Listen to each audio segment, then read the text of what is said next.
You tie the bag, drag it to the curb, and walk away. By morning, it's gone. But it didn't disappear.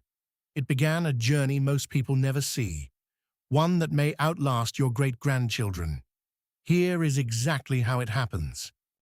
The truck arrives before dawn. Hydraulic jaws crush your week of life into a steel belly, compacting it to a fraction of its size. One truck swallows an entire neighborhood, then rumbles off toward a place with no name on most maps. Its first stop isn't a hole in the ground. It's a transfer station, a cavernous warehouse where dozens of trucks dump everything onto a single roaring floor, to be reloaded into machines far larger than the ones that came for you. From here, much of it enters the loudest building you'll never visit, the sorting plant. A storm of conveyor belts, magnets, and spinning drums tears the waste apart, hunting for anything worth saving from the flood. Giant magnets rip out steel mid-air. Jets of air blow plastic in one direction, paper in another. Optical scanners fire at thousands of objects a minute. It looks like recycling triumphant. It mostly isn't. Because most of what you throw away can't be saved. It's too dirty, too mixed, too cheap to bother with. The rejects pour off the end of the line and head to the destination that defines our age, the engineered mountain. A modern landfill is not a dump.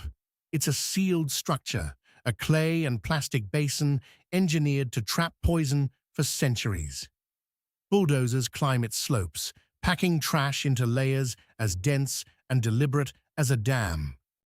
Each day's garbage is buried under soil and sealed.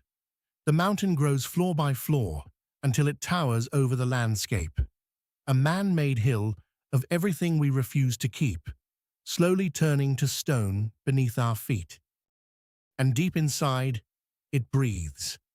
Buried organic waste rots without oxygen, exhaling methane, a gas far more warming than carbon dioxide. So engineers drill into the dead, sinking wells into the mountain to capture what it releases. Pipes snake across the surface, sucking gas from the decay below. At the edge, it's burned to make electricity, power, generated from rot, lighting homes from the breath of decades of garbage. But not everything is buried. In dense cities, it's burned instead, fed into incinerators where flames hit 1,000 degrees, shrinking mountains into ash and ash into something you can finally bury small. And then there's the part nobody wants you to picture. Some of the cleaner waste, the plastic, the paper, isn't processed here at all.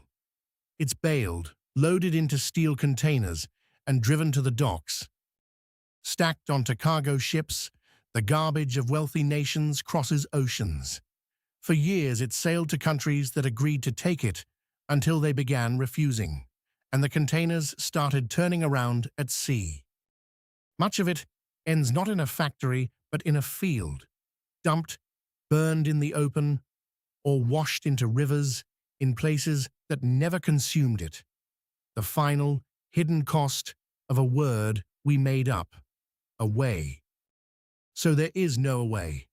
There's a truck, a machine, a mountain, an ocean, and a place where it finally stops, usually somewhere you'll never have to look. Your bag is out there right now, becoming permanent. Stay, and we'll show you the rest of the world you never see.